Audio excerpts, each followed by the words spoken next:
Bonsoir mes amis, je suis Reda Oulamine, avocat au barreau de New York, Paris et Casablanca.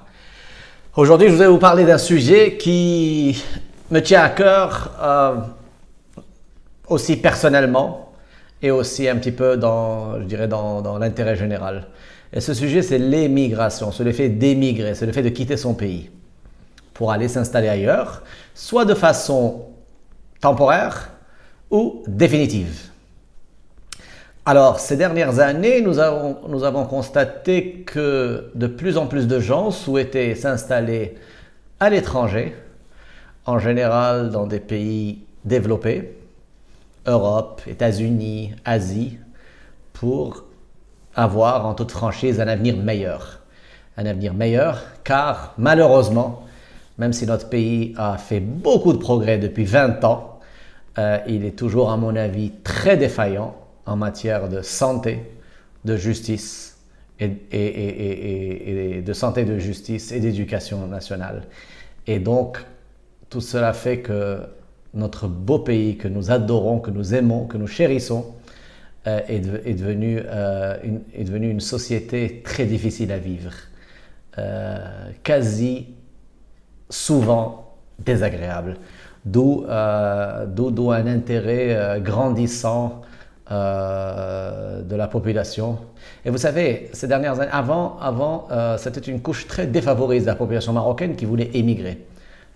Ces dernières années, nous avons, en tant que juristes, vu des demandes émanant d'une certaine bourgeoisie, d'une classe même très aisée. En fait, malheureusement, il y a un grand, malheureusement ou heureusement d'ailleurs, il y a un grand appétit pour l'émigration vers d'autres cieux plus cléments. Alors, que faut-il faire? Bien sûr, il faut choisir sa destination. Le Canada reste, à mon sens, le pays le plus accueillant, le plus demandeur aussi, car vous n'êtes pas sans savoir que la plupart des pays ont quasi fermé leurs frontières et que la plupart des pays développés ne veulent qu'une immigration très sélective. Très sélective, c'est le cas de la France, des États-Unis, de la plupart des pays européens, de l'Asie. Donc, à partir de là, il faut donc choisir le pays concerné. Et bien sûr, il y a différentes catégories de statut, catégories d'immigration.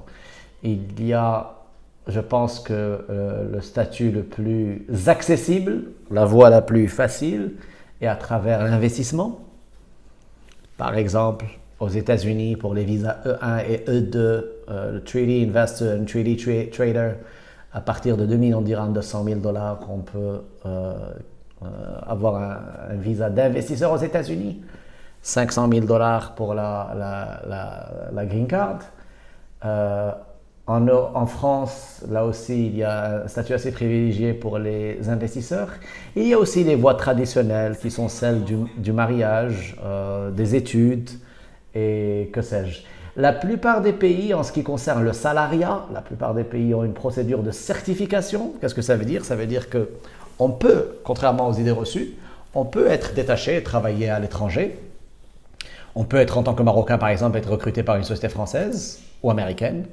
Mais là, il y a donc une procédure rigoureuse de certification, et ce qui veut dire que les autorités d'immigration dans ces pays-là vont d'abord accorder une préférence nationale et vérifier qu'il n'y a pas de personnes nationales de ce pays-là, de ce pays d'accueil, qu'il n'y a pas de personnes qui puissent remplir le poste avant de le confier, de l'accorder à l'étranger. Donc pour le salariat, donc il y a procédure de certification. Pour l'investissement, en général, c'est la voie la plus facile. Et bien sûr, il y a une multitude d'autres statuts très rarement utilisés, tels que l'asile politique, les études, le mariage. En tout cas, n'hésitez pas à nous contacter si on peut vous assister dans ce registre-là.